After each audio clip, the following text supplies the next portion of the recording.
जय श्री कृष्ण दोस्तों। आज हम आपके लिए भाद्रपद मास के अंतर्गत रखे जाने वाले विशेष व्रत पर्व परिवर्तनी एकादशी की व्रत कथा को लेकर प्रस्तुत हैं। हिंदू पंचांग के अनुसार प्रतिवर्ष भाद्रपद मास के शुक्ल पक्ष की एकादशी को परिवर्तनी एकादशी का व्रत रखा जाता है।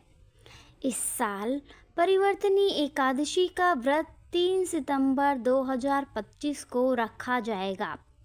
इसे पद्मा एकादशी, जलझूलनी एकादशी के नाम से भी जाना जाता है।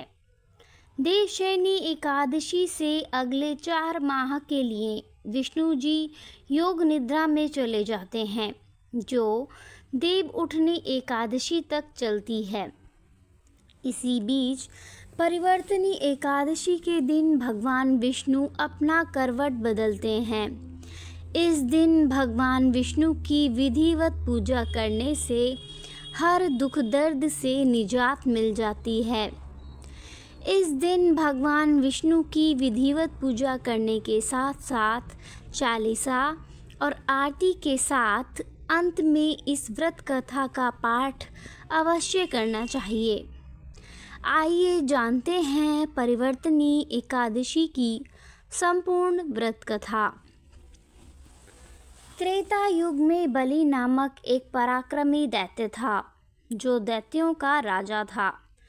वह भगवान विष्णु का परम भक्त था और उन्हें अपना आराध्य मानकर उनकी पूजा अर्चना करता था। साथ ही ब्राह्मणों का सम्मान करता और उन्हें कभी खाली हाथ नहीं लौटाता था। बलि का इंद्रदेव से गहरा बैर था।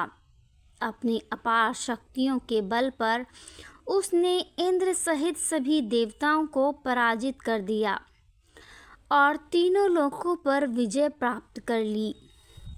दैत्यों का यह बढ़ता साम्राज्य देखकर देवगण चिंतित हो उठे कि यदि ऐसा ही चलता रहा तो संपूर्ण पृथ्वी पर असुरों का राज स्थापित हो जाएगा। तब सभी देवता भगवान विष्णु की शरण में पहुँचे और उनसे रक्षा की प्रार्थना की। भगवान विष्णु ने आश्वासन दिया कि वह दैत्यों का संपूर्ण प्रभुत्व कभी स्वीकार नहीं करेंगे, क्योंकि इससे पृथ्वी का संतुलन बिगड़ जाएगा और हिंसा का बोलबाला हो जाएगा। तब देवताओं को असुर राज बलि से तीनों लोक मुक्त कराने के लिए भगवान विष्णु ने वामन अवतार धारण किया। यह उनका 5वां अवतार था। वामन रूप में भगवान बलि के महल पहुँचे और उनसे 3 पग भूमि दान में मांगी। बलि ने इसे सरल मांग समझकर स्वीकार कर लिया। दैत्य गुरु शुक्राचार्य ने समझ लिया कि यह कोई साधारण ब्राह्मण नहीं, बल्कि स्वयं भगवान विष्णु हैं। वे बलि से संपूर्ण लोकों को दान में ले लेंगे। उन्होंने बलि को सावधान किया, लेकिन बलि ने कहा कि मैं वचन दे चुका हूँ और विष्णु को अपना आराध्य मानता हूँ, अतः अपने वचन से पीछे नहीं हट सकता।